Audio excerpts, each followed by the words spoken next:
I remember it was your due date, and I thought, oh good, in 1 week he'll be here. But a whole week went by, and guess what? You still weren't born. And so on Monday, I went to the hospital, and they tried to hospitalize me, and I refused. Yes. Said, nope, I'm gonna stay home. And then, Alessandra, your finger's not in the way, is it? No. And then Tuesday night, we went for a walk on the beach Tuesday. And my sister Celeste was there. And I started to have contractions. We went into the hospital around midnight, 1 o'clock. Yeah, something like that. I don't remember. In the middle of the night. In the middle of the night. And the contractions got worse. And I was a little bit disheartened. Anyway, I ended up having a C-section. And I remember that I could feel the doctors take you, basically, and then they just showed me your little puffy little face. Your eyes were kind of swollen, and your little cheeks were so puffy, and they just sort of showed you to me before they took you to go see Dad. And then what did you see? I saw you all bundled up, and you needed to be in the incubator a little bit. And so I couldn't really enjoy you, unfortunately, too much. But I was seeing you through the box, basically. And then after a little bit, they allowed me to hold you, and I was very grateful, Mommy. Then Nurse Stefani gave me some news about her, and then when they put you into the like room, an hour after Alessandra was born, or no longer. It was about an hour, I think. Well, I don't know. I think it was about an hour after Tyler. It felt like 3 days to me. No, but it was about 1 hour. After you were born, they wheeled me up. And then I had my own individual bedroom, and they brought you to me. And that first, Celeste stayed with me one night, but I think it was the second night. I think Carla stayed with me the first night, and then I think Celeste stayed with me the next night. And they wouldn't let me eat solids until I farted. Yeah, that was big. And my first Mother's Day was when you were just 3 or 4 days old, because you were born on a Wednesday, and that first Sunday after you were born was Mother's Day. And you were the first baby of the family. The entire family put together, you were the first baby. Yes, so we just want to say happy birthday. 16 is big. It's been a very fast 16 years. Yeah. We love you. We love you.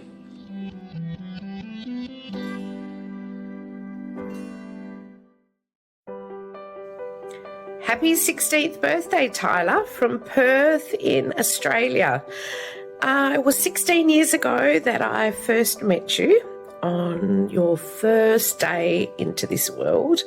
I stayed with Mum on the first night that you were born, and she was fast asleep, but you started crying. You cried a lot, and I picked you up and put you on top of me, and I just remember the moonlight that night and thinking, how precious is this baby? Don't know what to do with him. And from then on, I would go over and help out Mum and your dad when you would cry. And I remember you had really bad colic at the time, and we didn't know what to do with you. You cried, and we took turns patting your back, burping you, rubbing your tummy, and it just feels like yesterday, but it was a long time ago. So I can't wait to come and visit you all in Kansas and catch up, and you can tell me how things are going. So at this point, I just want to say have an amazing 16th birthday. These are the best years of your life, and I really wish that you make some wonderful memories. Enjoy your celebrations, and hope to see you soon. Ciao. Of course, the year you were born was a super exciting one. Rachel was pregnant, and I come in. I guess I had to get there early because I had to get there in May. I think I left school early. I was in college. I probably had to take off early to get there in time for you. And Rachel picked this really nice little hospital, like up in the hills. It was quiet and Autry. It smelled nice up there. And it was like this, it was supposed to be this really serene and peaceful place to give birth. Random fact, that town Autry is actually sister cities with the town Tom's dad is from in Litokoro, in Greece, called Litokoro. So it's kind of odd that there's like a weird connection from where you were born and where Tom's dad is from. Anyway, trying to think. Rachel labored at home for a while when she first started like feeling the contractions. And then we went up to the little village town where the hospital was, and it took forever. You were not budging, and in America, generally, when women give birth, we get anesthesia and we give pain meds. I had 2 epidurals. They were great. I never felt anything. But Rachel was 100% not mentally prepared for what giving birth would be. And the pain is horrible, I can tell you. Well, not really, because I had epidurals, but I had a little bit of the pain. And we would be up in the hospital bed, and they, first of all, they wanted to have like this contraption strapped to her at all times where she couldn't move. She was kind of a nightmare to the nurses, I'm not gonna lie.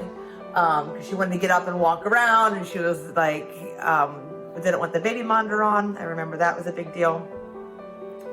And then like as labor progressed and we're getting into, many hours into it, the pain just was unbearable for her. And I remember we'd be, but it comes in waves, right? Like contractions aren't consistent. So we'd just be sitting, having a conversation, talking, and all of a sudden a contraction would build. And I swear it was like a Jekyll and Hyde or werewolf transformation type situation where like her eyes would roll back. I'm like, oh no, she's transforming. And she would start like hulking out and screaming and yelling and like the most intense situation you could possibly imagine, where she is like this rabid, that's what I thought of, she was like a rabid wild animal and it couldn't control it. And she goes crazy, and then the contraction would pass and she would calm back down. She'd be a regular Rachel again. She would talk and hang out and everything would be fine. I mean, and then about 2 to 3 minutes later, it would come back again. It would overwhelm her. Like, okay, here we go. We're going through our transformation. And werewolf Rachel would come out and she would go crazy and blah, blah. And as it went longer and longer and the time in between became shorter and shorter, I'm not going to lie, she kind of lost her mind. She was screaming a lot. Your mom was screaming, I want drugs. Give me drugs. I'm not making that one up. She was actually begging for drugs. And they don't really do that in Italy. So there was no relief for her. She just wasn't ready for it. So eventually she just kind of like, can't handle this, not pushing this baby out. So you are a C-section. And then you were perfect and beautiful and wonderful. And just like, you were like the king of everything, because you were like the first little baby and everybody was like in love with you and like overly protective and very much so like, treating you like a little prince. We shared a bed. No, I think you probably slept with your mom that year. The next year, you and I shared a bedroom together. But I was your first babysitter. I did get to stay with you when your parents went out after you were born, and it was just, you were a sweetheart. Cute little baby Tyler. And Rachel, in all of her honesty, would often tell people that the day you were born was the worst day of her life because the labor was so bad. But hopefully after 16 years, she has forgotten how horrible the labor is, and now she only sees love and joy when she sees you. So happy birthday. I love you, Tyler. That is my memory.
Bye.